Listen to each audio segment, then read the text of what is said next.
Hey there, sleepy wasteland wanderers.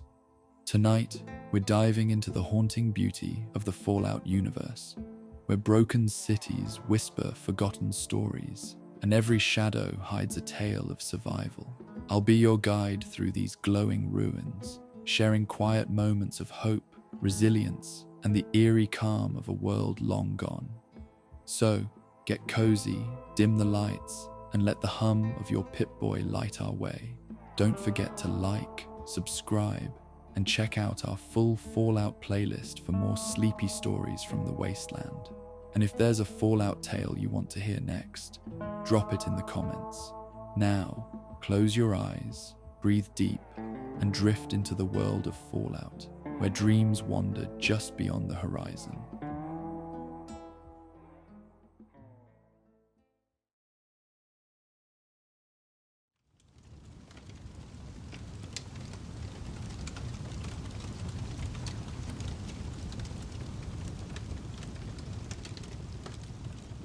Dawn broke over the Potomac River in gentle increments, painting the waters with subdued hues of pearl and rose. The rising sun transformed the morning mist that clung to the water's surface, its warming rays creating delicate patterns of light that danced across the hull of Rivet City. The massive aircraft carrier rested peacefully at anchor, its steel framework weathered but strong after decades of service as home to hundreds of souls seeking refuge in the dangerous capital wasteland. From her quarters in the ship's converted residential section, Coral awakened to the familiar sounds of the floating community stirring to life. The gentle creaking of metal as the ship responded to the river's subtle movement, the distant murmur of early rising neighbors preparing for their day, and the soft hum of the ship's essential systems all combined into the comforting symphony she had known for nearly 8 years aboard Rivet City. She moved through her morning routine with the measured precision of someone who had found peace in structure and purpose. Her quarters, like most aboard the ship, occupied what had once been crew accommodations, now modified for civilian life with personal touches that made the compact space feel genuinely like home. A small shelf held her collection of botanical reference books, their pages worn soft from constant consultation. Near the porthole, a series of small containers held seedlings and cuttings from her various experimental projects, catching the morning light that filtered through the thick glass. Coral, dressed in her work clothes, practical overalls designed for the humid environment of the ship's gardens, sturdy boots that provided sure footing on wet deck plates, and a light jacket against the morning chill that would be shed once she reached the warmth of the converted aircraft hangar. She gathered her morning inspection kit, a tablet for recording observations, testing strips for measuring water quality, and a small collection of tools for the delicate work of tending life aboard a floating home. The walk from residential quarters to the garden hangar took her through several sections of the ship, each offering glimpses of the community awakening to another day. In the marketplace level, early vendors prepared their stalls with the careful efficiency of those who understood that every square foot of space held value aboard their floating refuge. The scent of brewing coffee from Vera Weatherby's small cafe mixed with the salt air that perpetually filled the ship's corridors, creating an atmosphere that spoke of home rather than mere survival.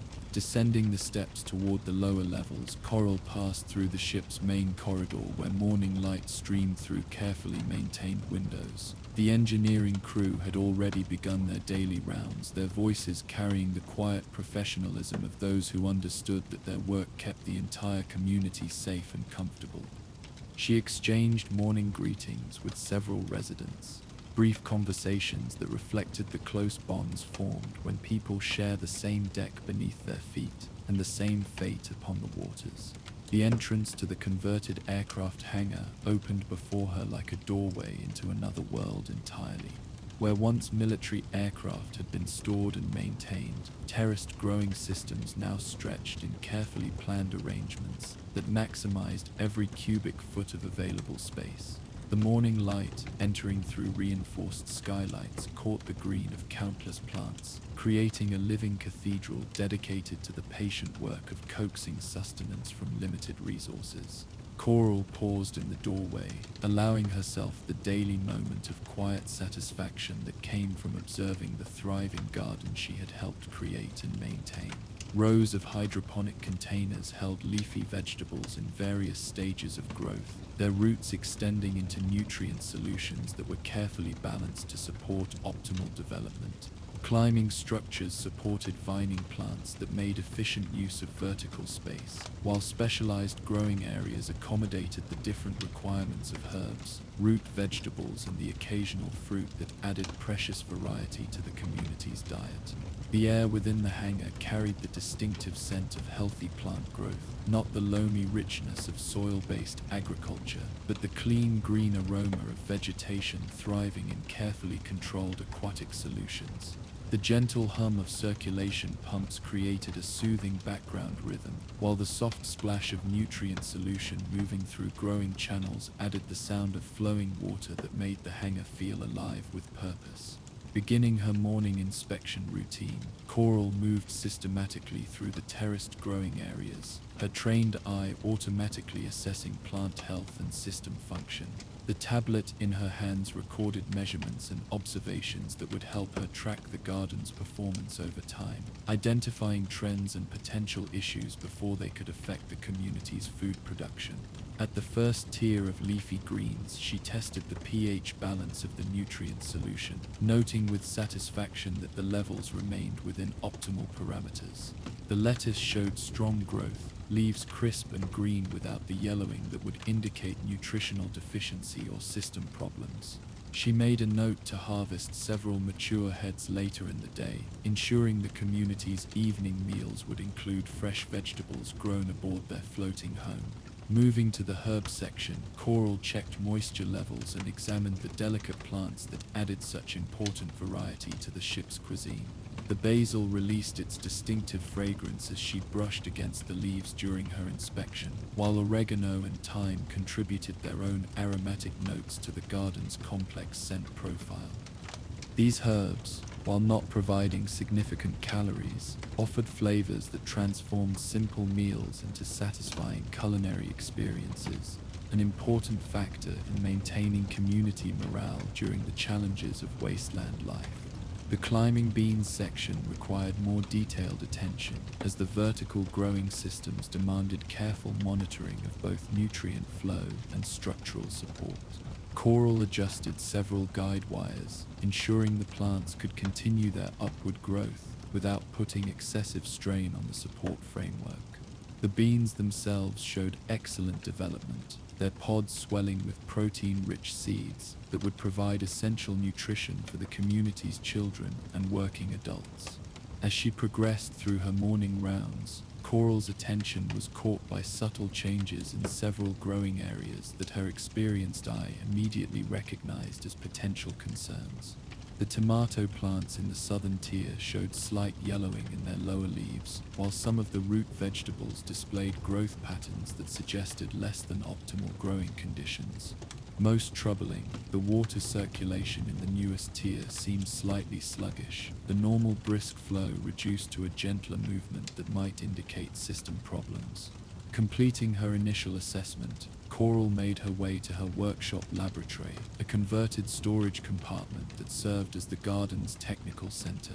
Here, surrounded by testing equipment, reference materials, and samples from various growing experiments, she could conduct the detailed analysis necessary to understand what her morning observations had revealed. The workshop reflected years of careful organization and practical innovation. Shelves held containers of different nutrient solutions, each labeled with detailed information about composition and intended use. A small microscope allowed examination of plant tissue and water samples, while pH meters, conductivity testers, and other analytical equipment provided the scientific foundation for her horticultural decisions.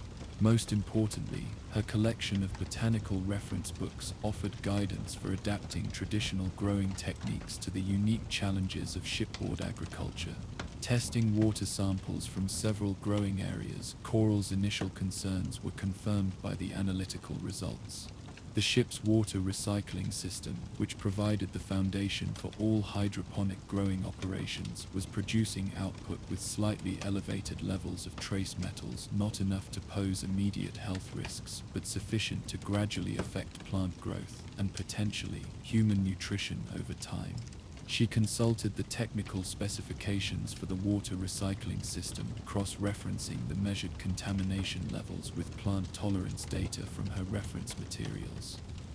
The problem appeared to be cumulative, normal system operation producing very small amounts of metallic contamination that gradually built up in the recirculating water used throughout the ship. The water remained safe for drinking and cooking, but the sensitive hydroponic systems concentrated the trace metals over time, eventually reaching levels that affected plant metabolism. Coral's first instinct was to develop a solution independently, applying her botanical knowledge to create filtration methods that would address the contamination without disrupting the community's essential water supply. However, as she considered the scope of the problem and its potential impact on food production, she realized that involving the broader community might not only improve her chances of success, but also strengthen the social bonds that made Rivet City more than just a floating refuge. Her decision to seek collaboration rather than working alone reflected the wisdom she had gained during her years aboard the ship. While individual expertise remained valuable, the most successful solutions to community challenges typically emerged from combining different perspectives and skills. Moreover, teaching others to participate in food production would create resilience. If something happened to her, the knowledge would not be lost with a single person. Leaving her workshop, Coral made her way to the engineering sections to consult with Depth, the water systems engineer whose expertise would be essential for understanding and addressing the contamination source. The engineering spaces occupied several levels of the ship's lower sections where the complex systems that kept Rivet City habitable required constant attention and maintenance. She found Depth in the primary water processing facility, a cramped but essential space filled with pipes, filters, and monitoring equipment. The engineer looked up from a bank of gauges as Coral entered, wiping her hands on a rag that bore the permanent stains of someone who worked daily with the ship's mechanical systems. Morning, Coral. Depth greeted her with the easy familiarity of someone who understood that their work, while different in specifics, served the same fundamental purpose of keeping the community healthy and fed. What brings you down to the mechanical levels? Problems with the garden water supply?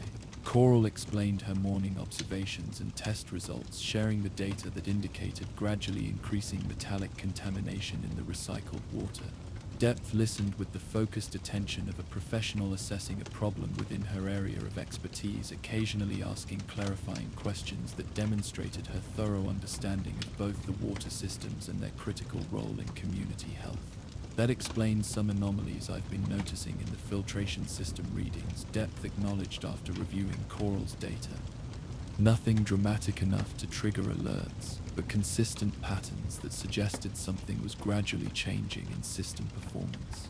Your plant observations provide the missing piece. Biological indicators are often more sensitive than mechanical sensors for this type of gradual change. Together, they toured the water processing facility, Depth explaining how the recycling systems work to purify and reuse water throughout the ship. The complexity of the operation impressed Coral anew. Multiple filtration stages, chemical treatment processes, and quality monitoring systems all working continuously to transform wastewater into the clean supply essential for drinking, cooking, and growing food. The source of the metallic contamination became apparent as they examined the older filtration components. Over time, normal system operation had caused gradual wear in certain metallic parts, releasing tiny amounts of material into the water stream.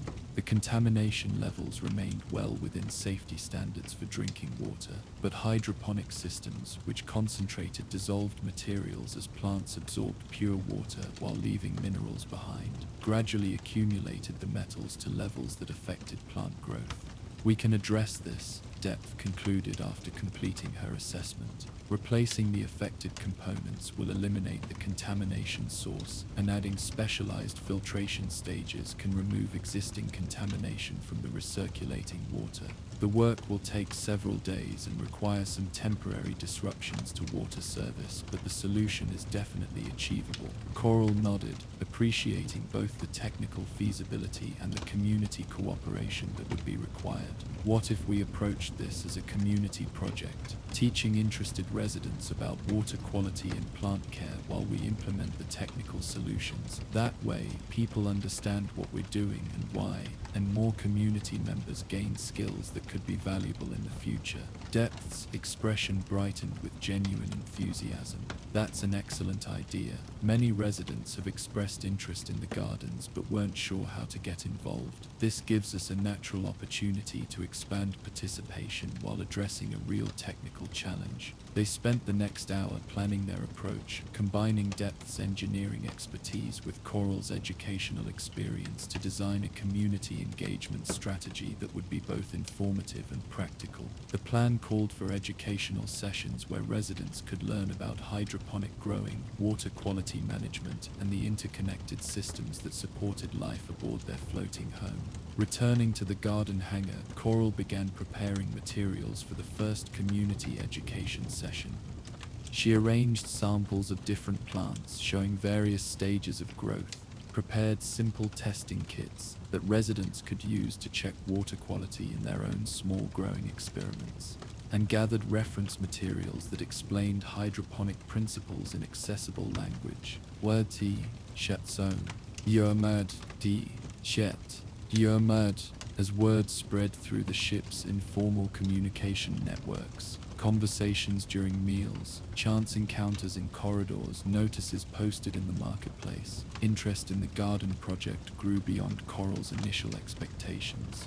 Residents who had never considered growing their own food expressed curiosity about participating, while others shared memories of pre-war gardening experiences that might prove valuable in adapting traditional techniques to shipboard conditions. The first educational session took place in the community meeting area, a converted section of the ship's former mess hall where residents gathered for town meetings, celebrations, and shared activities. Nearly 30 people attended, representing a cross-section of the ship's population. Families with children eager to learn about growing food, older residents with valuable traditional knowledge, and working adults interested in contributing to community food security. Coral began with basic explanations of hydroponic principles using visual aids and hands-on demonstrations to make the concepts accessible to people without technical backgrounds. She showed how plants could thrive without soil, drawing nutrients from carefully balanced water solutions that provided everything needed for healthy growth. The audience responded with engaged questions that demonstrated both genuine interest and practical concerns about implementing these techniques in their own living spaces. The beauty of hydroponic growing, Coral explained, holding up a thriving lettuce plant whose roots extended into a clear container of nutrient solution, is that it works well in small spaces and uses water very efficiently, perfect for life aboard our ship, where every square foot matters and we need to make the most of our resources. Elderly resident Anka raised her hand, her weathered face showing the kind of practical wisdom that came from decades of making things work under difficult conditions. I grew vegetables before the war, back when we had soil and regular rain. How do you know what nutrients to put in the water? Plants used to get what they needed from the ground. Coral smiled, recognizing an opportunity to bridge traditional knowledge with modern techniques. That's exactly the kind of experience we need. Plants need the same basic nutrients whether they're growing in soil or water: nitrogen, phosphorus, potassium, and various trace elements. The difference is that in hydroponic systems we provide those nutrients directly in the water instead of letting plants extract them from soil. Your traditional gardening knowledge about what plants need and when they need it is incredibly valuable for hydroponic growing. The session continued with practical demonstrations of testing water quality, mixing nutrient solutions, and setting up simple growing systems that residents could maintain in their own quarters. Coral provided each participant with a small starter kit containing seeds, growing containers, and enough supplies to begin their own hydroponic experiments at home. As residents began implementing their personal growing projects over the following days, the ship's social dynamics shifted subtly but significantly. Neighbors who had previously exchanged only brief greetings now found themselves sharing observations about plant growth, trading tips for optimizing growing conditions, and collaborating on solutions to common challenges. As residents began implementing their personal growing projects over the following days, the ship's social dynamics shifted subtly but significantly. Children became eager participants, taking pride in tending their own plants and contributing fresh herbs to family meals. Anchor proved particularly valuable in bridging traditional gardening wisdom with hydroponic innovation. Her pre-war experience with plant diseases, nutrient deficiencies, and growing season management provided practical knowledge that complemented Coral's technical expertise. Working together, they developed adaptations of traditional techniques that proved remarkably effective in the ship's controlled growing environment. Plants are plants, Anchor observed during one of their collaboration sessions in the main garden hangar. Whether they're growing in dirt or water, they still need the right balance of nutrients, proper lighting, and attention to their individual needs. The technology is different, but the principles remain the same. Meanwhile, Depth proceeded with the technical aspects of addressing the water contamination, coordinating with the engineering team to replace affected components and install additional filtration stages. The work required temporary interruptions to water service in various sections of the ship, but the community's growing understanding of the project's importance, gained through participation in the gardening education sessions, ensured cooperation rather than complaints during the necessary disruptions. Young Current, whose initial questions about plant care had sparked some of Coral's educational innovations, became an enthusiastic advocate for the community growing project. Her natural ability to explain concepts in terms that children could understand made her valuable in expanding participation to the ship's youngest residents, who brought their own unique perspectives and boundless enthusiasm to the work. "My tomato plant is growing faster than my little brother," Current announced proudly during one of the community progress meetings. "And the cherry tomatoes we're growing in the residential section are already starting to turn red. We'll have fresh tomatoes for dinner next week." As the technical solutions began taking effect and community participation expanded, the improvements in plant growth became visible throughout the ship's growing areas. The main garden hangar showed renewed vigor in all growing sections, while small personal gardens in residential quarters added splashes of green to portholes and common areas. The ship's marketplace began featuring more fresh produce grown aboard Rivet City, reducing dependence on external trade while improving nutrition for all residents. The success of the community growing project extended beyond its practical benefits for food production. Residents who had participated in the educational sessions and ongoing growing activities reported increased satisfaction with life aboard the ship, stronger connections with their neighbors, and greater confidence in the community's ability to address challenges cooperatively. The shared work of growing food had created social bonds that strengthened the community's resilience in ways that extended far beyond nutrition. Coral found her own role evolving from solitary garden tender to community coordinator and teacher.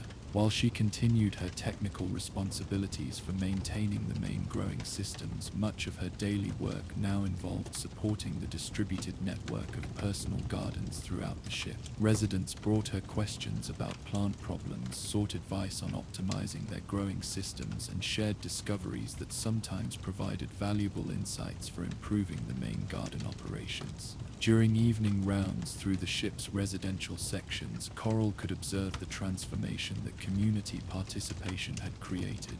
Corridors that had once been merely functional passageways now showed the green evidence of life being nurtured, herbs growing in porthole gardens, vegetables developing in compact hydroponic systems, and residents gathered in small groups discussing their plants' progress and sharing tips for better results. The water quality improvements implemented by Depth and the engineering team proved highly effective, with testing showing rapid reduction in metallic contamination levels throughout the ship's water systems. systems. The hydroponic growing areas responded quickly to the cleaner water supply, with plants showing improved growth rates, better color, and increased yields that translated directly into more fresh food for community meals. More significantly, the collaborative approach to solving the contamination problem had created a model for addressing future challenges. Rather than relying on individual expertise working in isolation, the community had discovered the power of combining different skills and perspectives to develop solutions that strengthen social bonds while solving technical problems.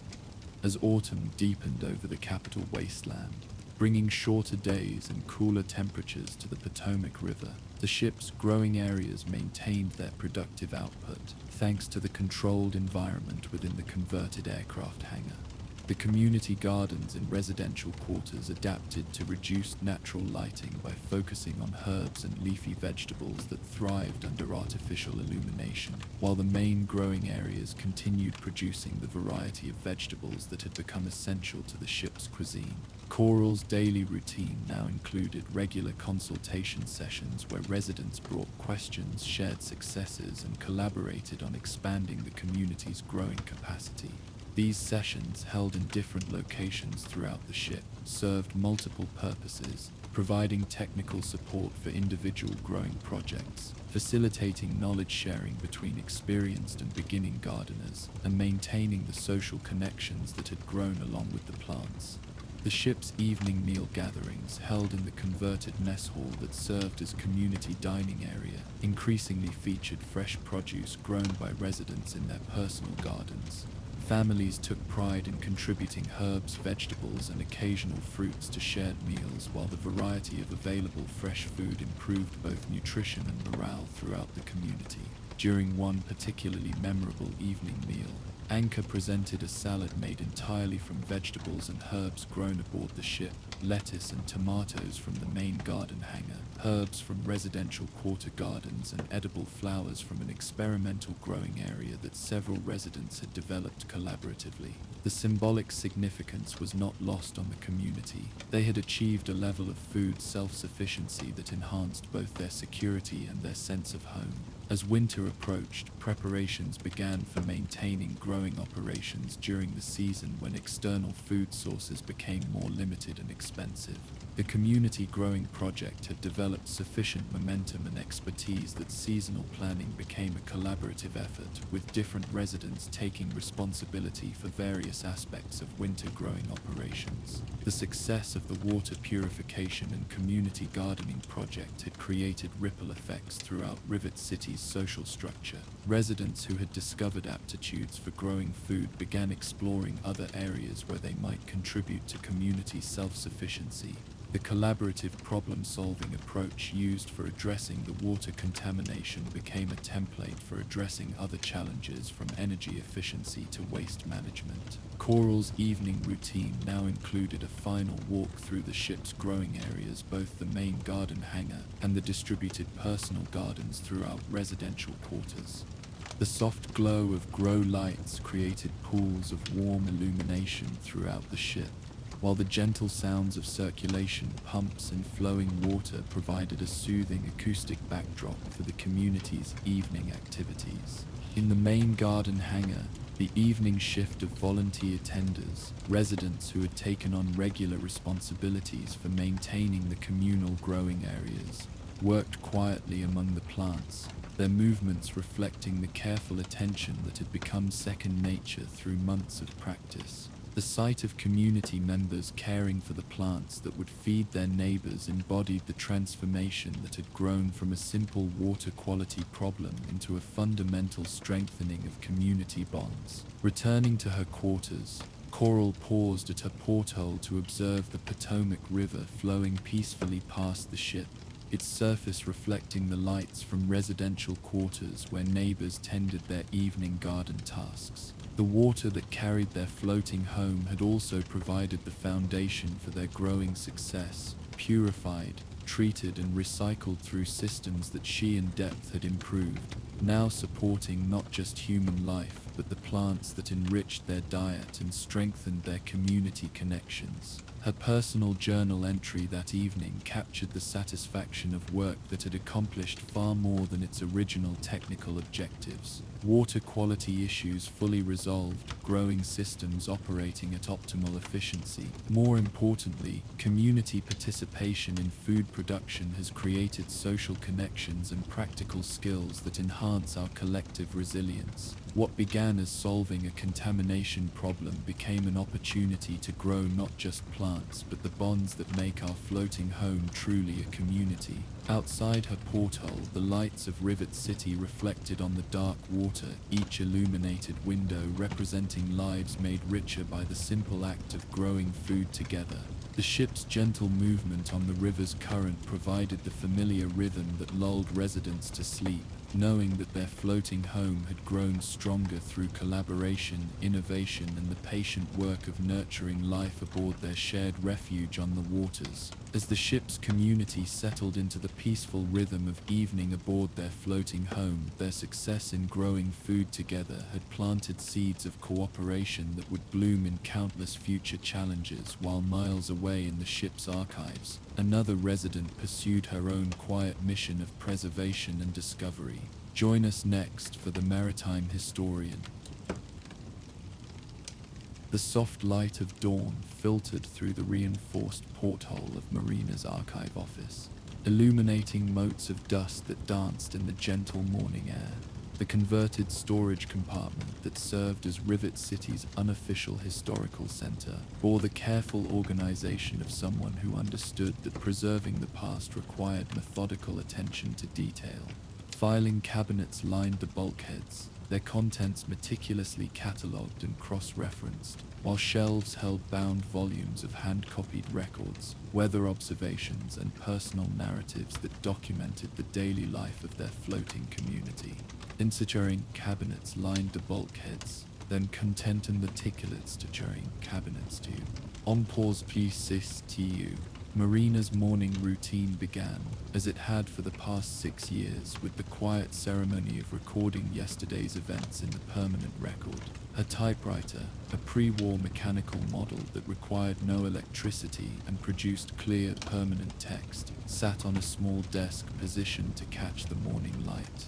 The rhythmic clicking of keys created a soothing percussion as she translated her handwritten notes into the formal documentation that would preserve another day in the life of Rivet City for future generations. The pages emerging from her typewriter captured details that might seem mundane to casual observation but held profound significance for understanding how their community functioned and evolved. Weather conditions, resource consumption patterns, notable decisions by the community council, births and deaths, arrivals and departures, all the countless elements that composed the complex tapestry of life aboard their floating refuge found their place in Marina's careful documentation.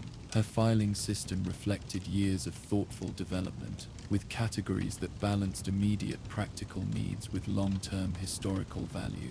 Weather logs occupied one section, their detailed observations serving both current navigation needs and future pattern analysis. Resource inventories filled another area, tracking not just quantities but also usage trends that help predict future community needs. Most precious were the personal narratives, stories shared by residents about their lives before Rivet City, their reasons for seeking refuge aboard the floating community, and their experiences adapting to maritime life. As the morning light strengthened, Marina prepared for her daily rounds throughout the ship, gathering the observations and conversations that would form the foundation of her evening documentation work.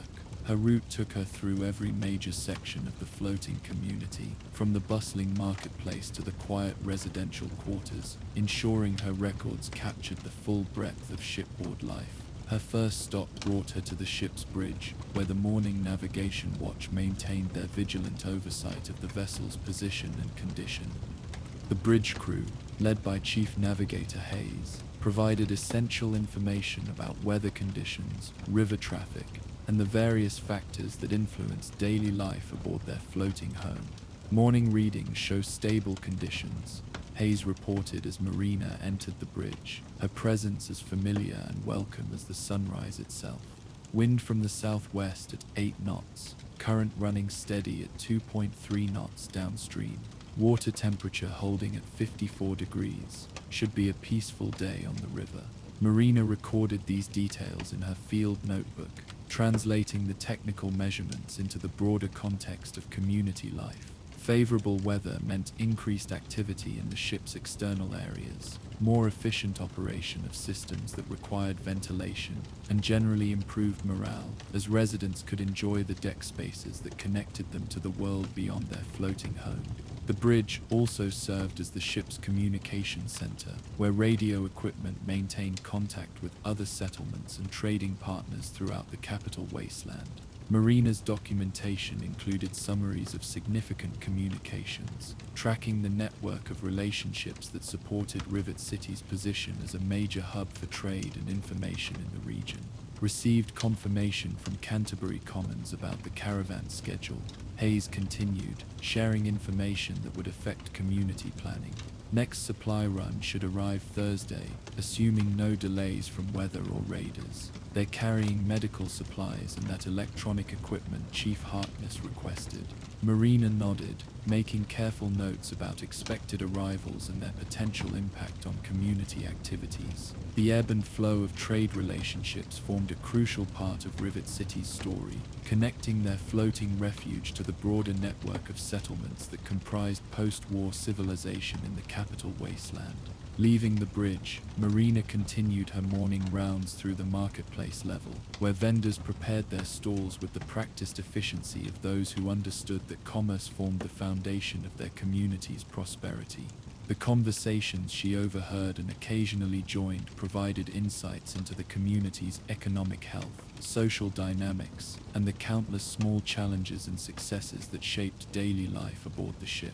Vera Weatherby's small cafe served as an informal information exchange where residents gathered to share news and discuss community concerns. Marina often found valuable material for her records in these casual conversations as people spoke more freely about their experiences and opinions when gathered around coffee and simple meals. That new family from Megaton is settling in well, Vera mentioned as Marina approached the counter. The children are already making friends, and the father's talking with Chief Harkness about contributing his mechanical skills to ship maintenance. Always good to see people finding their place aboard our floating home.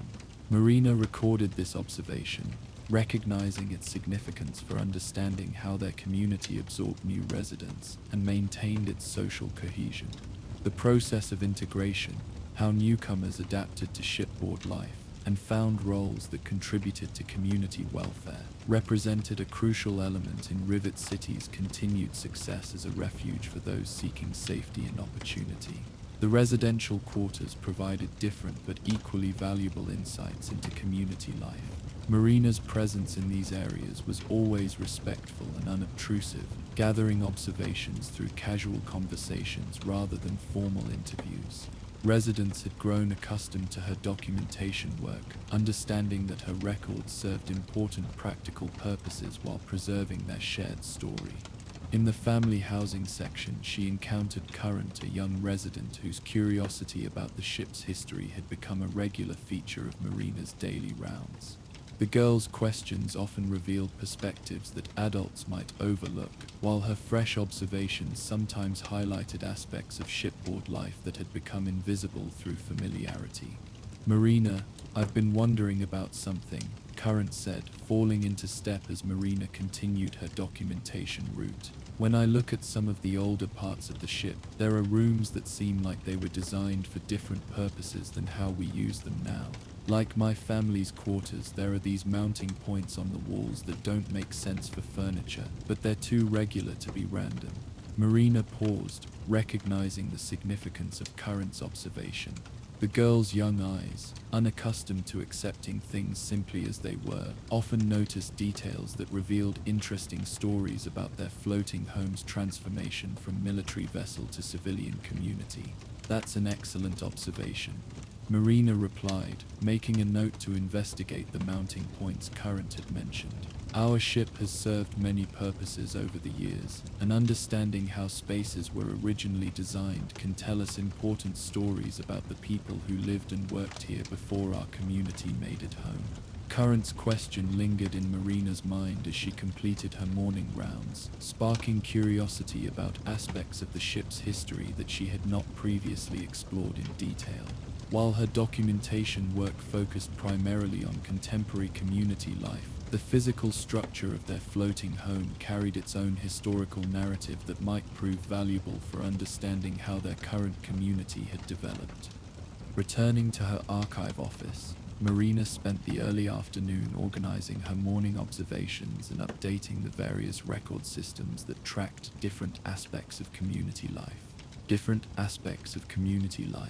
The work required careful attention to detail, as errors in documentation could compound over time, creating inaccuracies that would mislead future researchers or community planners. Her typewriter resumed its gentle percussion as she transcribed field notes into permanent records, the mechanical rhythm creating a meditative backdrop for the intellectual work of organizing and interpreting information. Each entry required decisions about categorization, cross-referencing, and the level of detail necessary to preserve essential information without creating unwieldy documentation that would become difficult to navigate. As afternoon stretched toward evening, Marina found herself returning to Current's observation about the mounting points and other architectural details that suggested different historical uses for various ship spaces. The girl's question had awakened a curiosity about aspects of their floating home's past that might enhance understanding of its present configuration and future possibilities. Her archive contained extensive documentation of community life since the civilian settlement had been established, but relatively little information about the ship's earlier history as a military vessel. This gap in the historical record had never seemed significant before, but Current's observations suggested that understanding the ship's original design and purpose might provide valuable insights for current and future residents. Deciding to investigate this historical question more thoroughly, Marina began searching areas of the ship that were less frequently accessed by the general community.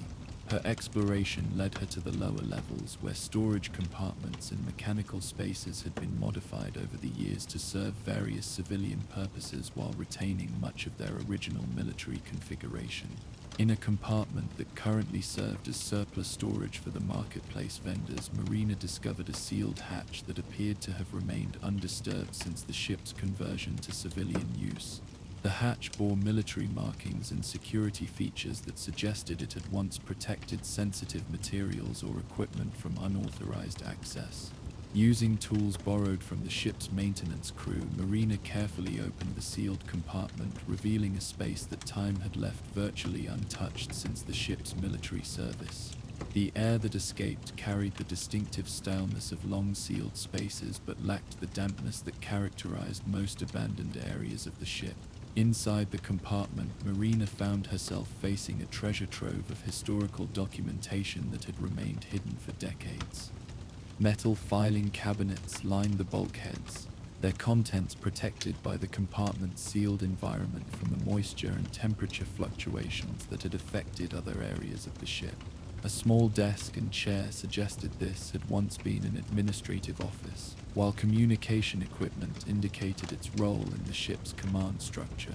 Opening the first filing cabinet with reverent care, Marina discovered official naval logs, operational orders, and administrative records that documented the ship's military service in remarkable detail. The papers were well preserved, their typewritten text clear and legible despite decades of storage. As she began examining the documents, Marina realized she had uncovered a comprehensive archive of the ship's pre-war military history.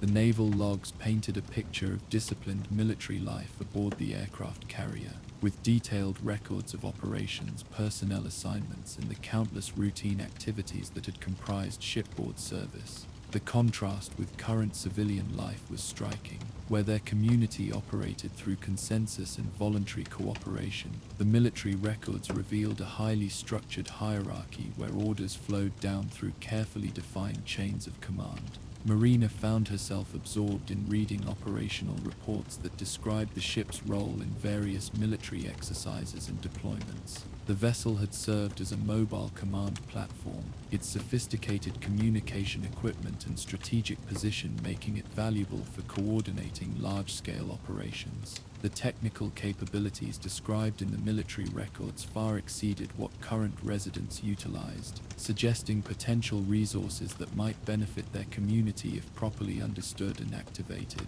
As evening approached, Marina realized she had spent hours immersed in the historical documents, her usual afternoon routine forgotten in the excitement of discovery.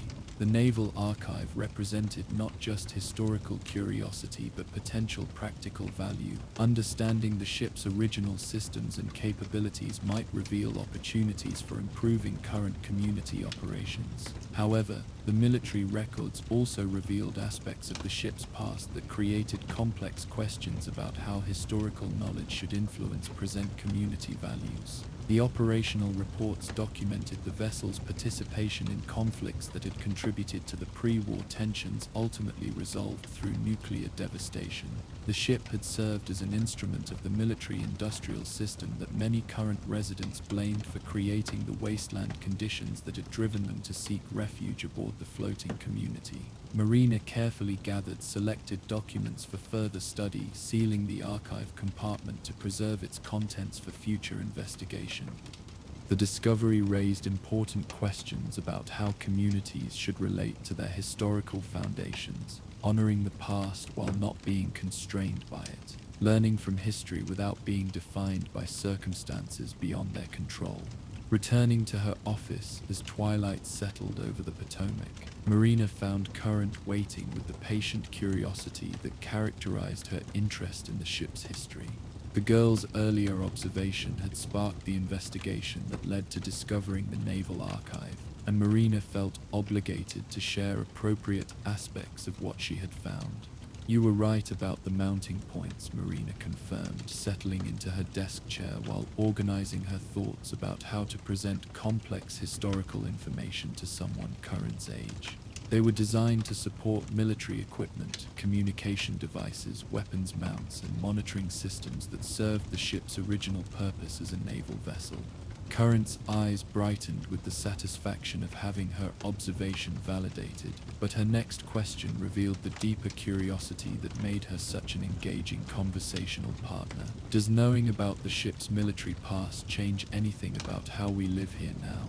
I mean, we use the same spaces, but we use them for completely different purposes. Does that matter?" Marina paused, recognizing the philosophical depth of Current's question. The girl had identified the central challenge raised by the historical discovery: how should present communities relate to their inherited foundations, particularly when those foundations reflected values or purposes that differed significantly from current community principles. "That's one of the most important questions historians can ask," Marina replied thoughtfully. "Understanding our history helps us make better decisions about our future, but it doesn't mean we're bound by the purposes our floating homes served in the past. We've transformed military spaces into homes, weapon storage areas into gardens, and command centers into community meeting rooms. The ship's structure supports us, but our values and choices determine how we use that support." Over the following days, Marina continued her investigation of the Naval Archive, carefully studying documents that revealed different aspects of the ship's military service. She also began organizing community discussions about the historical discoveries, recognizing that decisions about how to integrate historical knowledge with present community identity should involve broad participation rather than individual interpretation.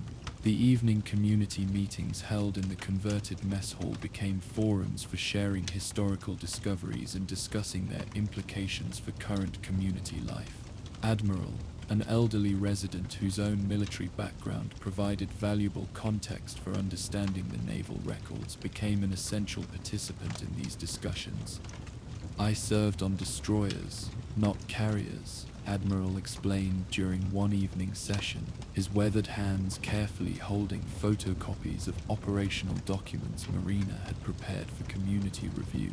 "But I recognized the language and procedures described in these records. The ship was part of the pre-war Navy's strategic force, designed to project power and maintain communication across vast distances. His military experience helped community members understand the technical capabilities described in the Naval Archive, while his years aboard Rivet City as a civilian resident provided perspective on how military systems might be adapted to serve community purposes. The communication arrays described in these documents are far more sophisticated than what we currently use, Admiral noted, pointing to technical specifications that Marina had found particularly intriguing. If any of those systems remain functional, they could dramatically improve our ability to coordinate with other settlements and maintain contact with trading partners across greater distances. Marina's documentation work expanded to include systematic recording of the community discussions about historical integration.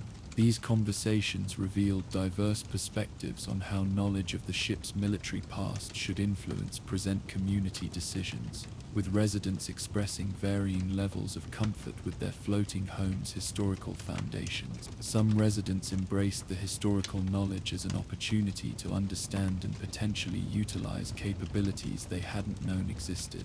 The ship's original design as a strategic communication platform suggested resources that might enhance community security and economic opportunities if properly activated and maintained. Others expressed concern about the military heritage, preferring to maintain clear separation between their peaceful community identity and the ship's historical role in pre-war conflicts. These residents worried that embracing military capabilities might gradually influence community culture in directions that conflicted with the cooperative, non-violent principles that characterized current shipboard life.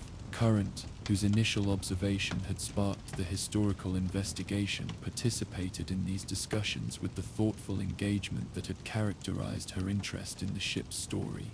Her questions often cut to the heart of complex issues, forcing adults to articulate assumptions they might not have examined carefully. If we decide to use some of the military systems for community purposes, how do we make sure we don't start thinking like a military organization? She asked during one particularly engaging evening discussion. I mean, the equipment might be useful, but the attitudes that went with the equipment might not be good for our community. Marina recognized Current's question as central to the challenge of historical integration, how communities could benefit from inherited resources while maintaining cultural values that differed from those of previous occupants. The challenge required careful thought about technology, values, and the relationship between tools and the purposes for which they were used. Through weeks of community discussion and careful investigation of the Naval Archive, a consensus gradually emerged about how to approach their historical discoveries. The community decided to preserve and study the military records as valuable historical documentation, while selectively investigating technical systems that might benefit current community operations. Admiral volunteered to lead a technical assessment team that would evaluate the ship's original communication and navigation systems, determining which components remained functional and how they might be adapted for civilian community use. The assessment would proceed carefully, with community oversight ensuring that any technological improvements served community values rather than changing them. Marina's role evolved to include coordination between the historical research and the technical assessment, ensuring that community members remained informed about discoveries and their implications. Her documentation expanded to include detailed records of the decision-making process, recognizing that future residents would benefit from understanding how their community had addressed the challenge of integrating historical knowledge with present values. As winter deepened over the capital wasteland, Marina's evening routine included regular sessions in the Naval Archive, carefully studying documents that revealed different aspects of their floating home's complex history. The work required patience and careful attention to detail, as the military records contained technical information and operational references that needed contextual explanation to be useful for civilian community purposes. The archive compartment had become a quiet retreat where Marina could focus on detailed historical work without the interruptions that characterized her daytime documentation activities. The sealed environment maintained comfortable temperature and humidity levels, while the isolation provided the concentration necessary for careful document analysis and cross-referencing. Her historical research revealed that the ship's original crew had included specialists in communication, navigation, logistics, and maintenance whose skills had enabled the complex vessel to operate effectively in challenging conditions. Understanding their methods and procedures provided insights that might benefit current community operations, even when applied to completely different purposes. The naval logs documented not just operational activities, but also the daily routines and social dynamics that had characterized military life aboard the ship. Marina found these personal details particularly valuable for understanding how their floating home had supported previous communities, even communities with different values and organizational structures. As her historical investigation continued, Marina began developing a comprehensive narrative that integrated the ship's military heritage with its current identity as a civilian refuge. The story she was documenting revealed how physical spaces could serve multiple purposes across time, supporting different communities while maintaining essential functions that transcended specific organizational forms. Her evening documentation sessions now included regular entries about the historical integration process, recording how community discussions and technical assessments were proceeding. These records would provide future residents with understanding of how their community had addressed complex questions about historical identity and technological inheritance. The community's approach to historical integration became a model for addressing other challenges that required balancing different perspectives and values.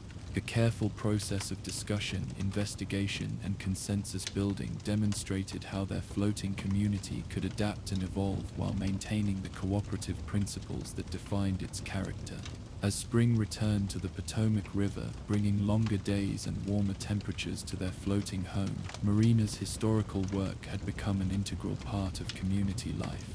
Residents regularly consulted historical records for practical information about ship systems and capabilities, while the evening discussion sessions continued to explore questions about community identity and values. Marina's archive office had expanded to accommodate both contemporary documentation and historical preservation, with new filing systems that integrated present community records with preserved naval documentation. The combined archives served multiple purposes: practical reference for community decision-making, historical preservation for future generations, and ongoing research into how their floating home could best serve its current residents. Her daily rounds throughout the ship now included regular conversations with residents about historical questions and contemporary observations, as community members had grown accustomed to participating in the ongoing documentation of their shared story. The historical integration project had strengthened community bonds by providing shared focus on questions that affected everyone aboard their floating home. Current had become Marina's unofficial assistant, helping organize documents and contributing her own observations about how historical knowledge influenced contemporary community life. The girls' initial curiosity about mounting points and architectural details had evolved into systematic interest in understanding how their floating home's past connected to its present and future possibilities. During evening rounds through the ship's residential quarters, Marina could observe how historical knowledge had enriched community understanding without changing fundamental values or social dynamics. Residents had learned to appreciate their floating home's remarkable history while maintaining clear commitment to the peaceful, cooperative principles that characterized their current community identity. The ship's evening routine now included regular gatherings where residents shared stories, discussed community concerns, and continued exploring questions about their collective identity and shared future. These sessions, held in the converted mess hall where military personnel had once gathered for different purposes, embodied the successful integration of historical knowledge with contemporary community values. Marina's personal journal entries captured her satisfaction with work that had grown far beyond simple documentation to become an essential element of community life. Her historical investigations had provided practical benefits while strengthening social bonds, demonstrating how careful attention to the past could enhance rather than constrain present community development. As she settled into her archive office for the evening's documentation work, Marina reflected on the remarkable transformation that had grown from current simple observation about mounting points. The Naval Archive had provided not just historical knowledge but opportunities for community growth, demonstrating how curiosity and careful investigation could reveal hidden resources that enhanced their floating home's value for current and future residents. The gentle sounds of evening aboard Rivet City, conversations in residential quarters, the soft hum of essential systems, the peaceful lapping of river water against the ship's hull provided a soothing backdrop for Marina's work preserving their community's ongoing story. Outside her porthole, the lights of other settlements along the Potomac served as reminders that their floating refuge was part of a larger network of communities working to rebuild civilization from the ruins of the old world. Her final entry of the evening captured the deep satisfaction of work that served both immediate practical needs and long-term community welfare. Historical Integration Project demonstrates communities' ability to learn from the past while maintaining commitment to present values. Archive now serves as comprehensive resource for understanding our floating home's capabilities and our community's character. Today's discoveries become tomorrow's foundation for continued growth and adaptation. As Marina completed her evening documentation and prepared for rest, the ship's gentle movement on the river's current provided the familiar rhythm that had lulled countless previous occupants to sleep. Military personnel serving strategic missions, civilian refugees seeking safety, and current community members building new lives aboard their shared floating home. While Marina preserved the stories of their floating communities past and present, elsewhere aboard the ship, other residents maintained vigilant watch through the quiet hours of night, ensuring the safety and peace that made historical reflection possible. Join us next for the Night Watch, Captain. Twilight settled over the Potomac River in gradual stages, painting the evening sky with gentle hues of amber and deep purple that reflected on the water's surface around Rivet City.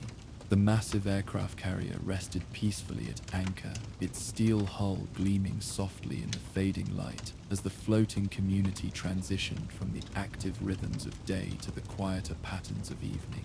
From the ship's observation deck, Security Officer Tide watched this daily transformation with the patient attention that had characterized their duties for the past 4 years. Hazard, the changing of the watch occurred with the practiced precision of those who understood that community safety depended on seamless transitions between day and night responsibilities. Tide received the evening briefing from Day Shift Commander Stone, reviewing security reports that documented another peaceful day aboard their floating refuge. No external threats had been observed. No internal disputes required intervention, and the various systems that supported community life continued operating within normal parameters. Marketplace vendors report normal activity levels, Stone noted, consulting the clipboard that held the day's security observations. The Jensen family from Megaton completed their integration orientation and received permanent quarters on Deck 3. Engineering reports minor maintenance on the water recycling system, completed without incident. Overall, a quiet day aboard our floating home.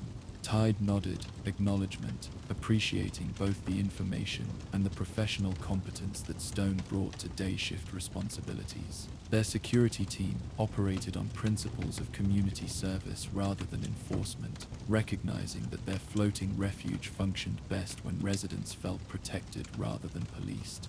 This approach required careful balance, maintaining vigilance against genuine threats while fostering the atmosphere of safety and cooperation that made Rivet City a true home rather than merely a fortress. As Stone departed for well-earned rest, Tide began the evening patrol that would take them through every section of the ship, observing not just potential security concerns but the subtler indicators of community health and morale.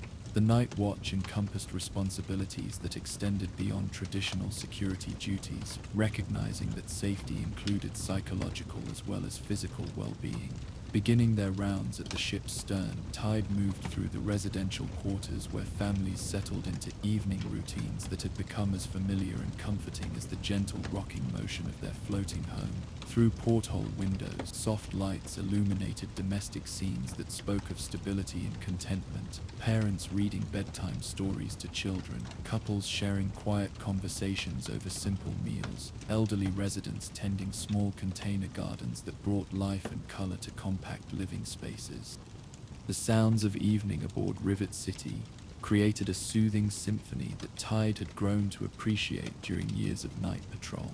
The gentle creaking of the ship's hull as it responded to river currents, the soft hum of ventilation systems maintaining comfortable temperatures throughout residential areas, and the muted conversations of neighbors sharing news and observations all combined into an acoustic signature of peaceful community life.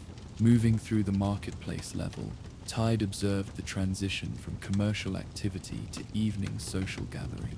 Vendors had secured their stalls with the careful attention that preserved valuable merchandise overnight, while the common areas that served commercial purposes during daylight hours transformed into informal meeting spaces where residents gathered to share news, discuss community concerns, and maintain the social connections that strengthened their floating community. Vera Weatherby's small cafe remained open during early evening hours, serving as an informal community center where residents could enjoy simple refreshments while engaging in the conversations that maintained social cohesion aboard their ship. Tide paused briefly to acknowledge regular evening patrons, their presence providing reassurance while gathering observations about community mood and concerns. Evening Tide greeted Elder Morrison, a longtime resident whose evening cafe visits had become as regular as the ship's routine maintenance schedules. Peaceful day, from what I observed. The new family seems to be settling in well, and I heard positive reports about the community garden project that Coral has been coordinating. Tide appreciated Morrison's informal reports, recognizing that longtime residents often noticed subtleties that might escape official security observations. The elders' evening conversations provided valuable insights into community dynamics, helping identify potential concerns before they developed into problems requiring intervention. Any observations about overall community mood? Tide inquired, settling briefly into a chair beside Morrison's regular table. I want to ensure our security efforts support community well-being rather than merely addressing obvious problems. Morrison considered the question with the thoughtful attention that characterized his approach to community concerns, generally positive, I would say. People seem satisfied with life aboard our floating home, and the collaborative projects have strengthened social connections. However, I have noticed some residents staying up later than usual, and there have been minor disputes that seem out of proportion to their apparent causes. Nothing dramatic, but patterns that might be worth monitoring. Tide made mental note of Morrison's observations, filing them with other subtleties that experienced security personnel learned to recognize as potential indicators of underlying stress or developing problems. Community life aboard their floating refuge created unique challenges that required attention to psychological as well as physical security needs. Hull. Continuing their patrol through the ship's various levels, Tide observed other subtle signs that reinforced Morrison's concerns. Residents who normally maintained regular schedules were active during hours when they typically rested. Conversations in residential corridors carried overtones of tension that seemed disproportionate to their apparent subjects. Most concerning, several residents approached Tide with minor complaints that suggested underlying stress rather than genuine security problems. Wave, a resident whose quarters occupied a converted storage compartment on Deck 2, exemplified these concerning patterns. Typically one of the ship's most easygoing residents, Wave had approached the security office 3 times during the past week with complaints about noise levels, temperature regulation, and other environmental concerns that seemed unusually bothersome for someone who had previously adapted well to shipboard living conditions. The ventilation system in my section seems louder than usual. Wave mentioned during one of these interactions her tone carrying stress that seemed excessive for the relatively minor issue she described. and the corridor lighting feels too bright during evening hours. I know these aren't major problems, but they're making it difficult to rest comfortably. Tide listened with the patient attention that security personnel learn to apply to all resident concerns, regardless of their apparent significance. Experience had taught them that seemingly minor complaints often reflected larger issues that required careful investigation rather than dismissive responses. We'll have engineering check the ventilation system in your section, Tide assured Wave, making detailed notes about her specific concerns. And I'll speak with maintenance about adjusting corridor lighting levels during evening hours. Comfortable rest is essential for everyone aboard our floating home.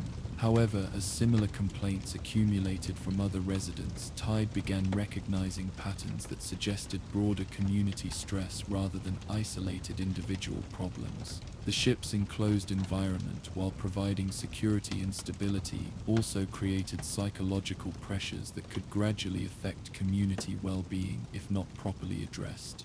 Deciding that these observations warranted professional consultation, Tide arranged to meet with Harbour, the ship's doctor, whose medical expertise included understanding of the psychological factors that influenced community health. Harbour's office, located in the medical bay that served residents' healthcare needs, provided a quiet space for discussing complex issues that affected community welfare. I've been noticing similar patterns in my practice, Harbour confirmed after reviewing Tide's observations about increased stress indicators among various residents. More reports of sleep difficulties, minor interpersonal tensions, and physical symptoms that seem related to psychological stress rather than specific medical conditions. The patterns suggest community-wide factors rather than individual health problems. Harbour's medical perspective helped Tide understand the broader context of the security concerns they had been observing. The ship's enclosed environment, while providing protection from external threats, also created psychological pressures that could accumulate over time if not properly managed. Confined community living creates unique psychological challenges, Harbour explained, consulting medical references that address the mental health aspects of isolated group living. When people share limited space for extended periods, normal social stresses can become amplified, while the inability to truly escape from community pressures can create cumulative psychological effects. Together, they examined the specific conditions aboard Rivet City that might contribute to psychological stress among residents. The ship's design as a military vessel had prioritized functional efficiency over psychological comfort, with spaces that served essential purposes but offered limited opportunities for solitude or mental restoration. While the community had successfully adapted military spaces for civilian use, they had not specifically addressed the psychological needs that arose from confined group living. Most concerning is the lack of truly quiet spaces where residents can find solitude when they need psychological restoration, Harbour observed, reviewing architectural plans that showed the ship's current configuration. While our community culture emphasizes cooperation and social connection, individuals also need opportunities for privacy and reflection. Without such spaces, normal social stresses can accumulate until they affect overall community well-being. Tide recognized the accuracy of Harbour's analysis, understanding how the ship's efficient use of space might inadvertently create psychological pressures that manifested as the stress indicators they had been observing. Addressing these concerns would require solutions that enhanced community well-being without disrupting the social connections and cooperative culture that made their floating refuge successful. What would effective solutions look like? Tide inquired, recognizing that security responsibilities included creating conditions that supported community mental health as well as physical safety. Harbour consulted additional references that addressed psychological factors in confined community environments. Research suggests that access to quiet spaces for individual reflection, establishment of regular periods when community noise levels are minimized, and creation of environments that provide psychological restoration can significantly improve well-being in confined living situations. Over the following days, Tide expanded their security observations to include systematic attention to the psychological factors that Harbour had identified.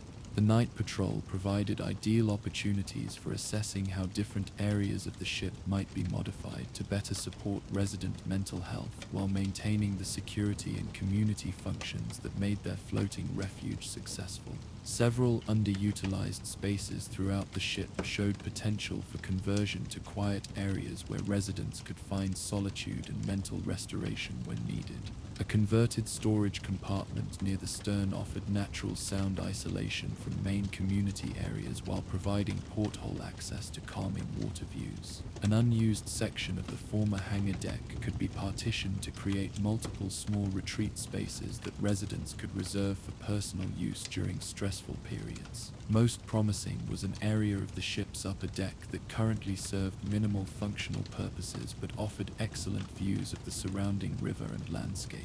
With appropriate modifications, this space could become a community retreat area where residents could enjoy outdoor settings that provided psychological relief from the enclosed environment of interior spaces. Tide began developing comprehensive plans for creating these quiet spaces while ensuring they did not interfere with essential ship functions or compromise security requirements. The project would require community approval and collaborative effort, but the potential benefits for resident well-being made the investment worthwhile. Presenting their proposals to the Community Council, Tide emphasized the connection between psychological well-being and overall community security. Physical safety is only one aspect of community protection, they explained, sharing observations that documented the stress patterns affecting various residents. Creating conditions that support mental health enhances our collective resilience and strengthens the social bonds that make our floating home truly secure. The Council response demonstrated the thoughtful attention to community welfare that characterized Rivet City's governance approach. Rather than viewing psychological support as secondary to practical concerns, Council members recognized mental health as fundamental to community success and individual satisfaction. This represents exactly the kind of proactive community planning that distinguishes our floating refuge, noted Council Chair Adams, reviewing Tide's detailed proposals for creating quiet retreat spaces. We've successfully adapted military infrastructure for civilian community use, but we can do better at addressing the psychological needs that arise from our unique living situation. Council approval enabled Tide to coordinate with various community departments to implement the Quiet Space project.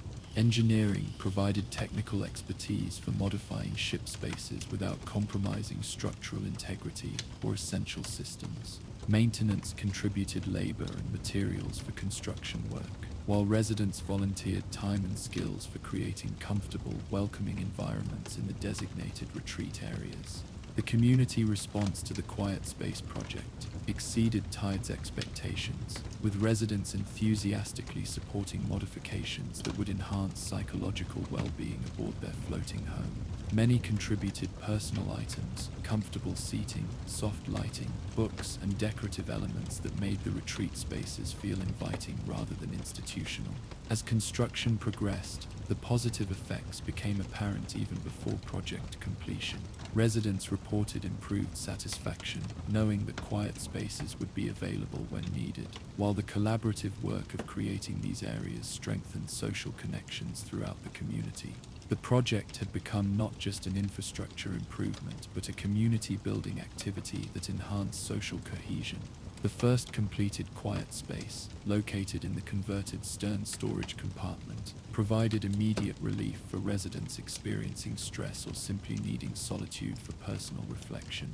The space featured comfortable seating arranged to take advantage of water views through reinforced portholes, soft lighting that could be adjusted for different activities, and sound insulation that provided genuine quiet despite the ship's active community environment.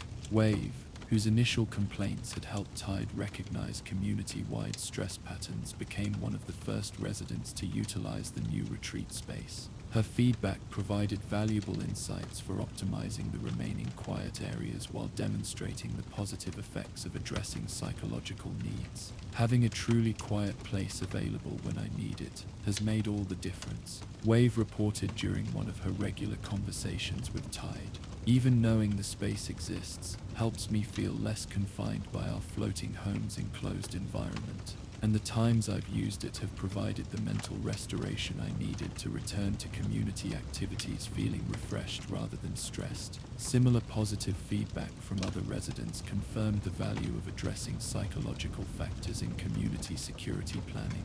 The quiet spaces had become popular resources that residents used for reading, meditation, personal planning, and simply enjoying moments of solitude that restored their capacity for social engagement. Tide's evening patrols now included regular checks of the quiet retreat areas, ensuring they remained available and comfortable for resident use while observing how these spaces contributed to overall community well-being. The security role had evolved to encompass environmental factors that supported psychological health as well as traditional protection against external threats. As winter settled over the capital wasteland, the quiet spaces became particularly valuable for helping residents cope with the psychological challenges of reduced daylight and increased confinement during harsh weather periods. The retreat areas provided refuges where community members could find mental restoration even when external conditions limited outdoor activities and social gatherings.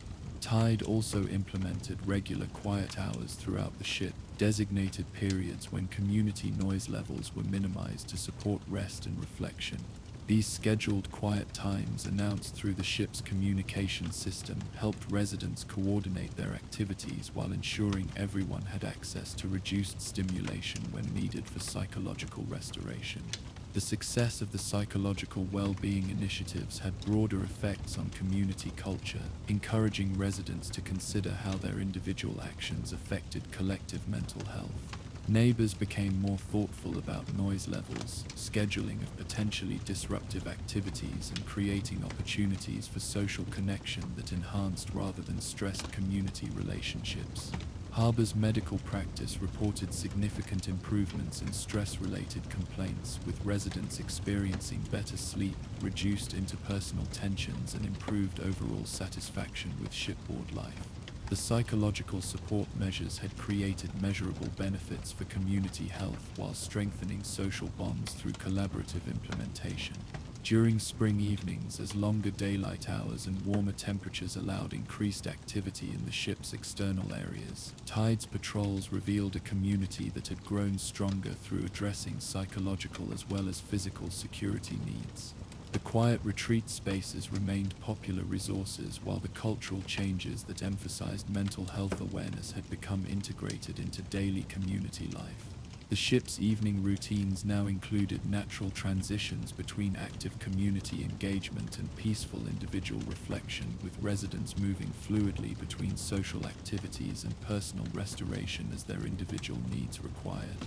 The balance between community connection and personal space had improved significantly, creating conditions that supported both individual well-being and collective social health. Tide's observation post, located on an upper deck, where they could monitor both external approaches and internal community activities, provided excellent perspective for assessing the long-term effects of their psychological security initiatives. The view encompassed the ship's various levels and sections, allowing comprehensive observation of community dynamics and individual behavior patterns. From this vantage point, evening observations revealed a community that had learned to balance the social connections essential for isolated group living with the individual restoration necessary for psychological health. Residents moved through their evening routines with visible satisfaction, engaging in social activities when they desired company and accessing quiet spaces when they needed solitude. The success of addressing psychological factors in community security had established new standards for comprehensive protection that encompassed mental health as well as physical safety. Tide's role had evolved from traditional security enforcement to community wellness facilitation, recognizing that true security required attention to all factors that affected resident well-being. As evening deepened into night, Tide's continued patrols through residential quarters revealed the positive effects of their psychological security initiatives. Residents who had previously experienced stress-related sleep difficulties now rested peacefully, while overall community noise levels had decreased as neighbors became more considerate of collective mental health needs. The quiet retreat spaces showed regular but not excessive use, indicating that residents felt comfortable accessing psychological support when needed, while maintaining the social engagement that characterized healthy community life. The balance between individual needs and collective welfare had improved through systematic attention to factors that affected mental health. Moving through the ship's various levels during the deep night hours, Tide observed a community that had achieved remarkable success in adapting military infrastructure to serve civilian psychological needs. The floating refuge provided not just physical protection from external threats but also environmental conditions that supported mental health and social satisfaction. In the converted mess hall that served as community meeting space, evening gatherings continued the collaborative discussions that had characterized implementation of the psychological security initiatives. Residents shared observations about community wellness, proposed additional improvements, and maintained the ongoing dialogue that kept their floating home responsive to changing needs and circumstances. The ship's engineering spaces hummed with the steady operation of systems that supported not just physical infrastructure but also the environmental conditions that contributed to psychological well-being. Proper ventilation, temperature control, and lighting levels had been optimized to support mental health as well as basic comfort, while noise reduction measures helped maintain the quiet hours that provided community-wide stress relief. As the deepest hours of night yielded toward pre-dawn, Tide's final patrol rounds revealed a community that had successfully addressed psychological security challenges while maintaining the social connections and cooperative culture that made their floating refuge a genuine home rather than mere shelter. The quiet retreat spaces, community quiet hours, and cultural changes that emphasized mental health awareness had created lasting improvements in resident well-being. The night watch had evolved from traditional security duties to comprehensive community wellness oversight, recognizing that true protection required attention to psychological as well as physical factors. Tide's role exemplified the thoughtful approach to leadership that enabled Rivet City to thrive as both safe refuge and satisfying home for residents seeking better lives in the challenging capital wasteland. From their observation post overlooking the peaceful ship, Tide could see the lights of other settlements along the Potomac River, each representing communities working to rebuild civilization from the ruins of the pre-war world. Their floating refuge had demonstrated that security encompassed psychological wellness as well as physical protection, creating conditions that supported human flourishing rather than mere survival. The gentle sounds of night aboard Rivet City, the soft creaking of the ship's hull, the quiet hum of essential systems, and the peaceful breathing of residents enjoying restful sleep provided acoustic confirmation of successful community wellness initiatives. The floating community had achieved security in its fullest sense, protecting not just bodies but minds and spirits of those who called their ship home.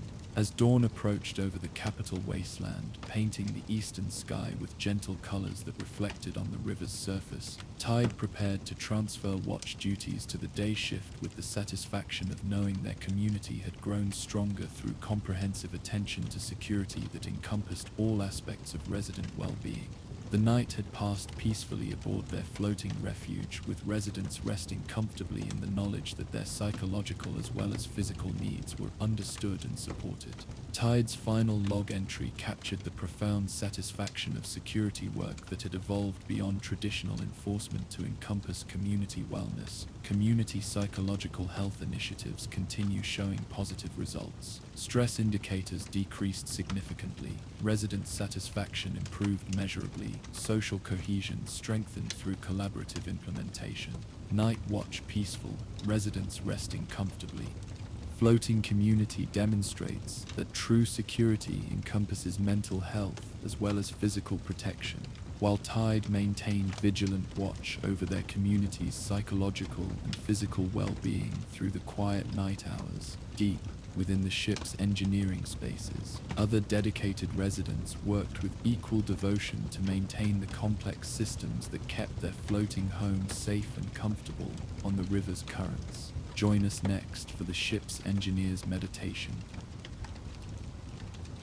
The pre-dawn hours aboard Rivet City carried their own distinctive rhythm, a time when the ship's essential systems operated with minimal human oversight, while the community rested in the peaceful confidence that their floating home remained secure and comfortable. Chief Engineer Bay moved through the engineering spaces with the practiced precision of someone whose daily routine had become a form of meditation, each inspection and adjustment performed with the careful attention that kept their floating refuge habitable for hundreds of residents. Bay's morning began in the primary engineering workshop, a converted section of the ship's original machinery spaces that now served as the technical center for maintaining the complex systems that supported community life.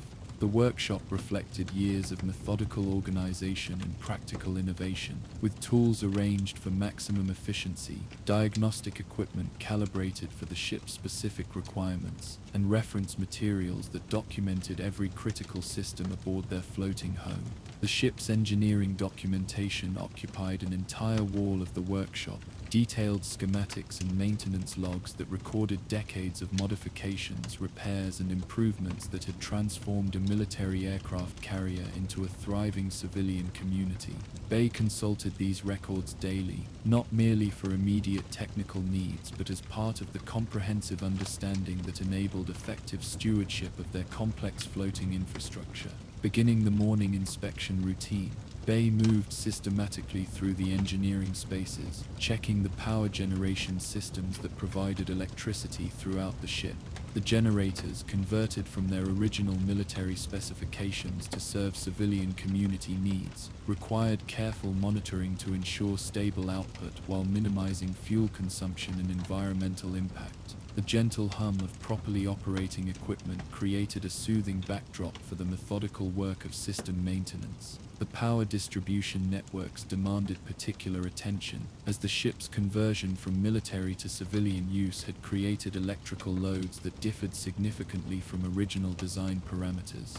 Bay examined junction boxes, tested voltage levels, and verified that safety systems remained functional throughout the complex network that brought power to residential quarters, community spaces, and essential services. Each measurement was recorded in maintenance logs that tracked system performance over time, identifying trends that might indicate developing problems. Moving to the water processing facility, Bay conducted detailed inspections of the systems that purified and distributed water throughout the ship. The complexity of these operations impressed visitors who had not considered the technical challenges of providing clean water for hundreds of residents aboard a floating community. Multiple filtration stages, chemical treatment processes, and quality monitoring systems all required regular attention to maintain the high standards essential for community health. The water recycling systems represented one of Bay's most significant technical achievements, modifications that had dramatically improved efficiency while reducing waste. These innovations, developed through careful study of the ship's original capabilities and creative adaptation of available materials, demonstrated the engineering excellence that enabled their floating community to thrive in challenging conditions. Structural monitoring occupied the next phase of Bay's morning routine, systematic examination of the ship's hull integrity and load distribution patterns. The aircraft carrier's transformation from military vessel to civilian community had required extensive modifications that affected weight distribution and structural stresses. Bay's daily inspections ensured that these changes remained within safe parameters while identifying any developing issues that might require corrective action. The diagnostic equipment that monitored structural conditions had been carefully calibrated to detect subtle changes that might indicate problems developing over time. Bay examined stress readings, measured structural deflection, and verified that the ship's hull remained sound despite decades of service and the modifications necessary for civilian community use. Each data point was recorded and compared with historical patterns to identify any trends that warranted investigation. During this morning's structural assessment, Bay noticed subtle but consistent changes in stress readings from several monitoring points along the ship's midsection. The variations remained well within acceptable parameters, but their gradual development over recent weeks suggested potential issues that warranted careful investigation. Experience had taught Bay that early attention to minor anomalies often prevented major problems that could threaten community safety or comfort. Returning to the engineering workshop, Bay consulted the comprehensive structural documentation that recorded the ship's condition and modifications over decades of service. The historical data revealed patterns that helped explain the current stress variations while indicating potential solutions for addressing any developing problems. The ship's age and the extensive modifications required for civilian use created ongoing challenges that required constant attention and periodic major maintenance. Cross-referencing current monitoring data with historical records, Bay identified the likely cause of the stress variations: gradual settling of the ship's structure as modifications and normal aging affected weight distribution and hull flexibility. The changes posed no immediate threat to community safety, but continued development could eventually create problems that would require extensive and disruptive repairs. The solution would require comprehensive redistribution of weight throughout the ship, coordinating modifications to living spaces, community areas, and storage facilities to restore optimal structural balance. Such an undertaking would demand community-wide participation and careful coordination with every department aboard their floating home.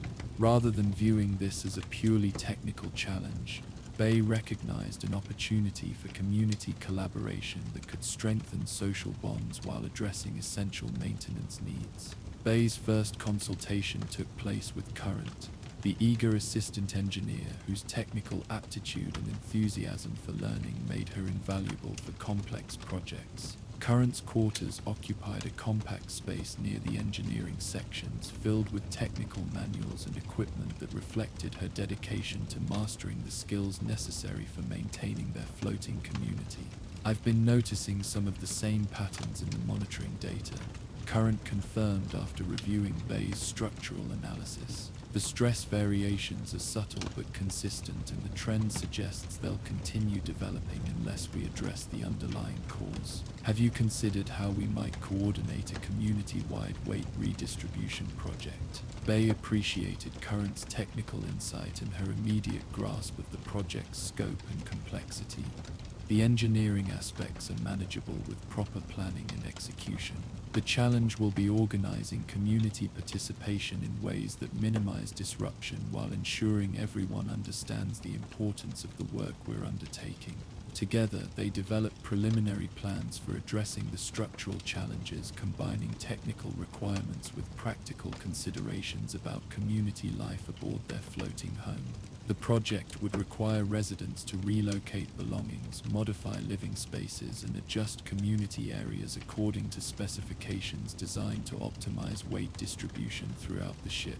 The scope of required changes initially seemed daunting, but careful analysis revealed opportunities to improve community life while addressing structural needs. Some residential modifications would create more efficient use of space, while reorganizing community areas could enhance functionality and accessibility. The project offered possibilities for upgrading systems and improving living conditions rather than merely maintaining existing configurations. Bay's next consultation involved Channel, the community coordinator, whose expertise in organizing collaborative projects would be essential for managing the social aspects of the structural work. Channel's office, located in the ship's administrative section, served as the coordination center for community projects that required broad participation and careful scheduling. Structural maintenance projects can be excellent opportunities for community building, Channel observed after reviewing Bay's technical requirements.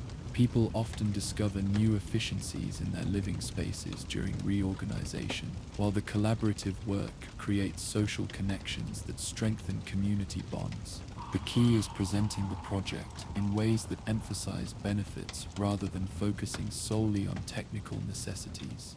Channel's experience with community coordination provided valuable insights for organizing the weight redistribution project as a positive community activity rather than merely a technical requirement imposed by engineering needs. Her approach emphasized participation, education, and the social benefits that emerged when residents worked together toward common goals.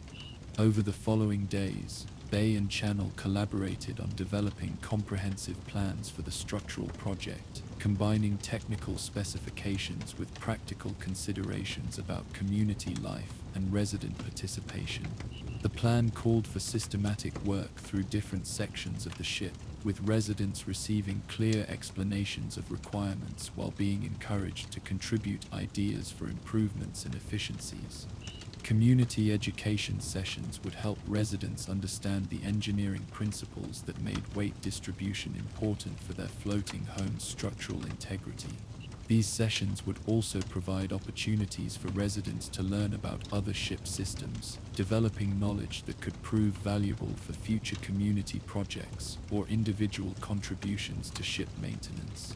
The first community presentation took place in the converted mess hall where residents gathered for meetings, celebrations, and collaborative discussions. They prepared visual aids that explained structural principles in accessible language, while Channel organized the session to encourage questions and suggestions from community members with different perspectives and expertise.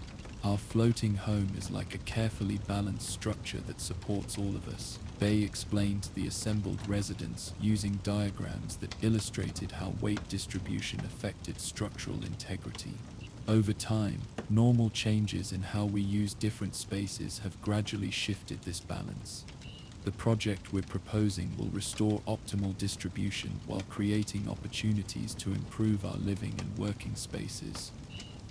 The community response exceeded expectations, with residents expressing an enthusiasm for participating in work that would enhance their floating home's long-term stability and functionality. Many contributed ideas for improving space utilization, organizing belongings more efficiently, and coordinating the project work to minimize disruptions to daily community life. Elder Morrison raised questions about historical precedents for similar projects, sharing knowledge about previous modifications that had successfully adapted the ship for civilian use. His perspectives provided valuable context for understanding how their floating community had evolved through collaborative efforts that combined technical expertise with community participation. We've successfully adapted this ship from military to civilian use through projects like this one, Morrison noted, his weathered hands gesturing toward the structural modifications visible throughout the converted mess hall. Each major project has made our floating home more suitable for community life while strengthening the social bonds that make us neighbors rather than merely fellow passengers. Young families expressed particular interest in the opportunities for improving their living spaces through the reorganization work. Parents appreciated the possibility of creating more efficient use of compact quarters while contributing to community projects that their children could observe and gradually learn to support. My children are always curious about how our floating home works, noted resident Chen, whose family occupied quarters on deck 2. This project will give them opportunities to learn about engineering principles while participating in work that benefits everyone aboard our ship. That kind of education has lasting value beyond the immediate technical benefits. As community enthusiasm for the project became apparent, Bay began detailed planning for the technical aspects of implementation. The work would proceed systematically through different sections of the ship, with engineering oversight ensuring that weight redistribution achieved optimal structural balance while residents modified their living spaces according to specifications that enhanced both function and efficiency. Coordination with other ship departments ensured that the structural project would complement rather than conflict with ongoing maintenance, community activities, and essential services. Marina's historical documentation would record the project process and results, while Tide's security oversight would ensure that community safety remained paramount throughout the work period. The The first phase of implementation began with residential quarters on Deck 1, where modifications would have the greatest effect on overall weight distribution while serving as a model for work in other ship sections. They provided detailed specifications for relocating belongings, adjusting furniture arrangements, and optimizing storage systems according to structural requirements. Residents approached the project work with collaborative enthusiasm that transformed what might have been disruptive necessity into engaging community activity. Neighbors assisted each other with moving belongings, shared ideas for improving space efficiency, and coordinated schedules to minimize inconvenience while maximizing the social benefits of working together toward common goals. Current proved invaluable in coordinating between Bay's technical oversight and resident implementation. Her natural ability to explain complex requirements in accessible language making her an effective liaison between engineering specifications and practical community action. Her enthusiasm for the project encouraged others while ensuring that technical standards were met throughout the modification process. The improvements achieved during the first phase exceeded expectations in both technical and social dimensions. Structural monitoring showed immediate positive effects from the weight redistribution, while residents reported increased satisfaction with their reorganized living spaces. Many discovered more efficient arrangements that improved functionality while creating better use of limited space aboard their floating home. The modifications have made our quarters more comfortable while contributing to the ship's structural health, reported the Hansen family after completing their Phase 1 reorganization. Working together with our neighbors on the project has strengthened our sense of community while creating living spaces that better serve our family's needs.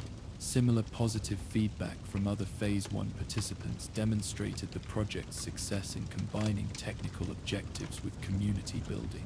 The collaborative work had created social connections while achieving structural improvements, validating the approach of addressing technical challenges through community-wide participation. As the project progressed through subsequent phases covering different sections of the ship with similar combinations of technical requirements and community collaboration, the cumulative effects became apparent in both structural monitoring data and community social dynamics. The ship's stress readings showed consistent improvement, while residents reported increased satisfaction with their living environments and strengthened social bonds with neighbors. The weight redistribution work had created opportunities for residents to contribute specialized skills and knowledge that enhanced project effectiveness while building personal connections throughout the community. Carpentry expertise, organizational abilities, and creative problem-solving all found expression through project participation, creating a collaborative effort that utilized diverse community resources. Bay's daily monitoring revealed steady improvement in structural conditions as the project achieved its technical objectives while generating positive social effects that exceeded initial expectations. The ship's hull stress patterns returned to optimal parameters, while the distributed approach to implementation had minimized disruptions to community life and essential services. Community areas received attention during later project phases, with modifications that improved functionality while contributing to structural optimization. The converted mess hall, marketplace areas, and community meeting spaces were reorganized according to specifications that enhanced their utility while achieving weight distribution goals. These public space modifications provided opportunities for broader community participation as residents contributed ideas and labor for improvements that would benefit everyone aboard their floating home. The collaborative work created visible enhancements to shared spaces while demonstrating the community's collective capability for addressing complex challenges through organized cooperation. As autumn deepened over the capital wasteland, the structural project neared completion with results that validated the community-wide approach to addressing technical challenges. Bay's final monitoring showed structural conditions that exceeded pre-project baselines, indicating that the weight redistribution had not merely addressed immediate concerns but enhanced long-term stability. The social effects proved equally significant, with residents reporting improved satisfaction with both their individual living spaces and their connections to community neighbors. The collaborative work had created lasting social bonds while developing community confidence in their collective ability to address complex challenges through organized cooperation.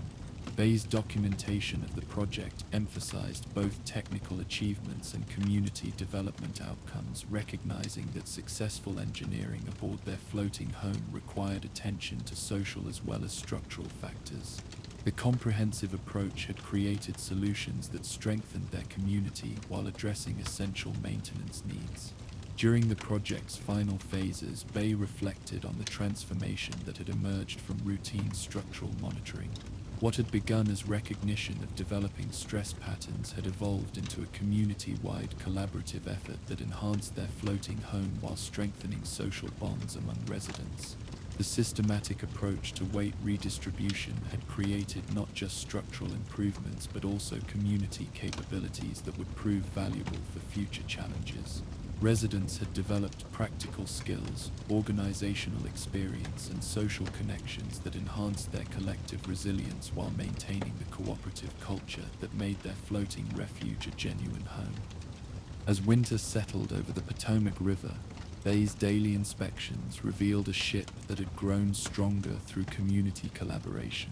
The structural modifications had achieved optimal weight distribution while creating living and working spaces that better served resident needs.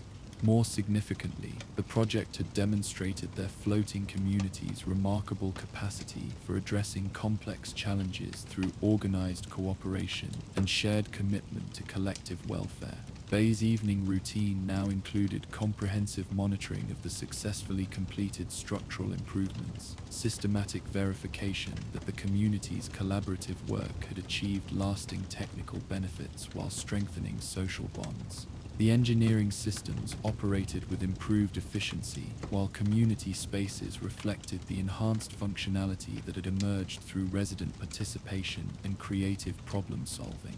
The ship's evening operations proceeded with the smooth efficiency that characterized well-maintained systems supporting a cohesive community.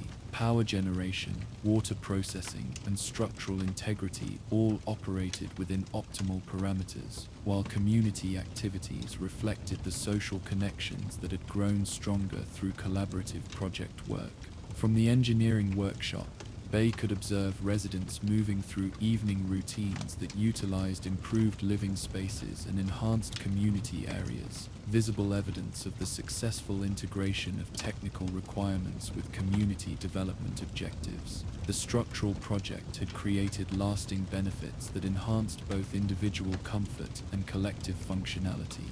The gentle sounds of evening aboard Rivet City, conversations in residential quarters, the efficient operation of essential systems, and the peaceful movement of their floating home on the river's current provided acoustic confirmation of successful engineering and community collaboration. Their refuge had grown stronger through systematic attention to structural needs addressed through comprehensive community participation. Bay's final log entry captured the profound satisfaction of engineering work that had accomplished far more than its original technical objectives. Structural project completed successfully, achieving optimal weight distribution and enhanced hull integrity.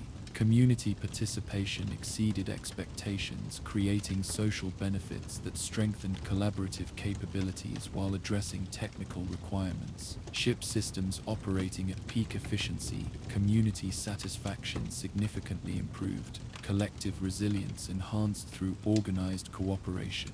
As the engineering spaces settled into their quiet nighttime rhythm, with automated systems maintaining optimal conditions throughout their floating home, Bay reflected on the remarkable transformation that had grown from routine structural monitoring. The project had demonstrated that their floating community possessed not just the technical capabilities, but also the social cohesion necessary for addressing complex challenges, while strengthening the bonds that made their ship a genuine home rather than mere refuge. The ship's gentle movement on the Potomac's current provided the familiar rhythm that had lulled countless residents to peaceful sleep. knowing that their floating home remained secure through the careful attention of dedicated engineers and the collective commitment of neighbors who worked together to maintain their shared sanctuary on the waters. Their aircraft carrier had become more than shelter.